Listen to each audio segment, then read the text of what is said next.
Cable TV operators association സംസ്ഥാന സമ്മേളനം തിരൂരിൽ നടക്കും. 2026 മാർച്ച് അവസാനം നടക്കുന്ന സമ്മേളനത്തിന് സ്വാഗത സംഘം രൂപീകരിച്ചു. സ്വാഗത സംഘ രൂപീകരണ യോഗം കുറുക്കോളി മൊയ്തീൻ MLA ഉദ്ഘാടനം ചെയ്തു. കേബിൾ ടി വി മേഖലയിൽ പ്രവർത്തിക്കുന്നവരുടെ സംഘടിത ശക്തിയായ കേബിൾ ടി വി ഓപ്പറേറ്റേഴ്സ് അസോസിയേഷന്റെ 15ാം സംസ്ഥാന സമ്മേളനത്തിനാണ് മലപ്പുറം തിരൂർ വേദിയാകുന്നത്. 2026 മാർച്ച് 26 മുതൽ 30 വരെ വിവിധ പരിപാടികളോടെ നടക്കുന്ന സമ്മേളനത്തിന്റെ സ്വാഗത സംഘം രൂപീകരിച്ചു. തിരൂർ വിഷൻ ടവർ ഹാളിൽ നടന്ന യോഗം കുറുക്കോളി മൊയ്തീൻ MLA ഉദ്ഘാടനം ചെയ്തു.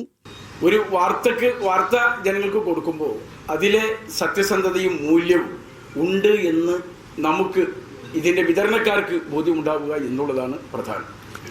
വാർത്തയ്ക്ക് വേണ്ടി വാർത്ത, താല്പര്യങ്ങൾക്ക് വേണ്ടി വാർത്ത, ഇതിറങ്ങുന്ന ഒരു കാലഘട്ടമാണ്. വേറെ ആരും അടിച്ചേൽപ്പിക്കുന്ന നയമല്ല, ഞങ്ങളുടെ നയം ഞങ്ങൾ തീരുമാനിക്കും.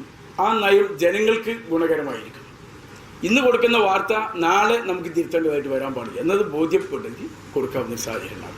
മന്ത്രി വി അബ്ദുറഹ്മാൻ മുഖ്യരക്ഷാധികാരിയും കുറുക്കോളി മൊയ്തീൻ MLA ചെയർമാനും M അബൂബക്കർ സിദ്ദീഖ് ജനറൽ കൺവീനറുമായ സ്വാഗത സംഘത്തിനാണ് രൂപം നൽകിയത്.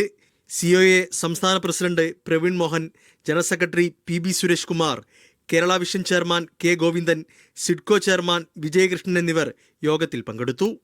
മീഡിയ 1 തിരൂർ.